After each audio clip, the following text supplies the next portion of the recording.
Hello student, Pintu smart study number 1 में आपका स्वागत है। आज मैं बतलाने वाला हूँ कोरोना वायरस पर निबंध। निबंध जब भी लिखें स्टेप बाय स्टेप लिखें।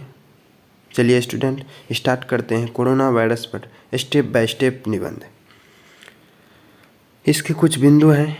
पहला बिंदु है प्रस्तावना, दूसरा है रोग का परिचय, तीसरा है कोरोना के लक्षण, चौथा है समान जनजीवन पर प्रभाव, पांचवा है कोरोना के विभिन्न रूप, छठा है सुरक्षा के उपाय, सातवां है उपसंहार। पहला प्रस्तावना को देखते हैं।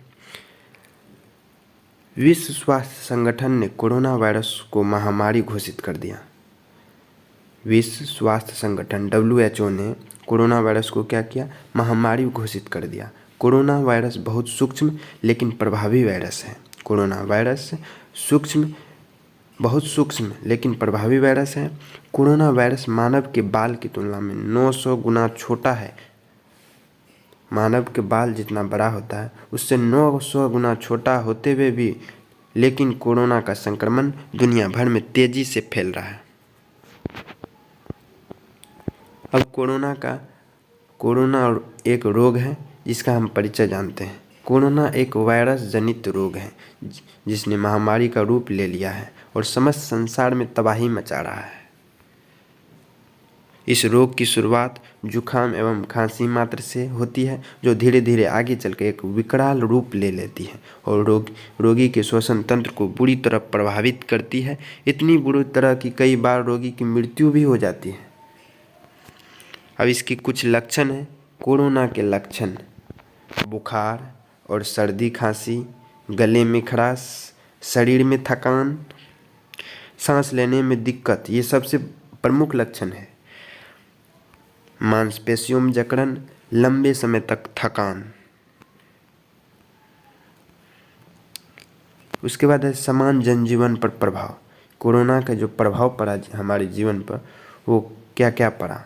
जैसा कि हम सभी जानते हैं कि कोरोना महामारी सामाजिक जीवन को वैश्विक स्तर पर लगभग रोक दिया है और ऐसी परिस्थिति उत्पन्न हो गई कि जिनकी वर्तमान समय में लोगों ने कभी कल्पना भी नहीं की थी।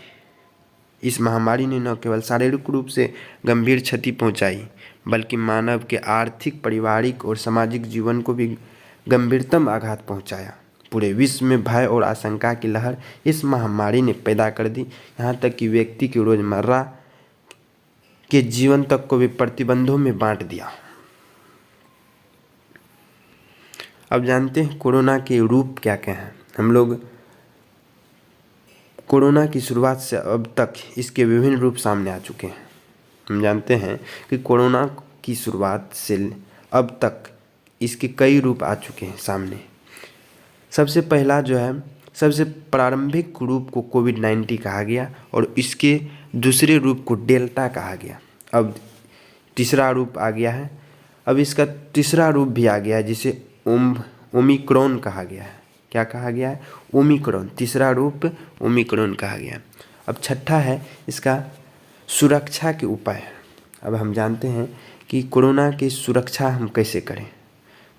कोरोना से बचने का उपाय करना ही समझदारी है क्योंकि यह संक्रामक रोग है जो बहुत तेज़ी से एक दूसरे में फैलता है।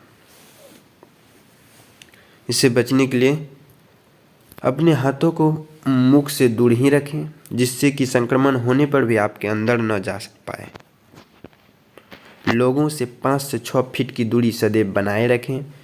जरूरी न हो तो बाहर न निकलें। सार्वजनिक स्थानों पर जाने से बचें। सदैव मास्क और ग्लव्स पहनें। संक्रमण की स्थिति में खुद को दूसरे से अलग कर लें और नज़दीकी अस्पताल में सूचित करें। अब इसका जानते हैं उपसंहार क्या है। अब तक की ज्ञात जानकारियों में यह स्पष्ट है कि यह महामारी अभी तक मानवीय जीवन को अपनी विभिन्न स्वरूपों को द्वारा घेरे हुए है और निरंतर जनजीवन के अलग अलग पहलुओं को नुकसान पहुंचा रही है। इस महामारी के उपचार के लिए अंतिम विकल्प के रूप में इसके प्रतिरोधी वैक्सीन को माना जा रहा था। फिर भी यह महामारी अभी तक क्या है? व्याप्त है। हालांकि पिछले कुछ समय में कोरोना की गति विभिन्न उपचार माध्यमों से कमी हुई है लेकिन अभी तक संकट पूरी तरह टला नहीं है। इसकी सावधानी के उपाय को हमें अनदेखा नहीं करना चाहिए। अगर वीडियो अच्छी लगी हो तो लाइक करें, शेयर करें और सब्सक्राइब ज़रूर करें। Thank you for watching.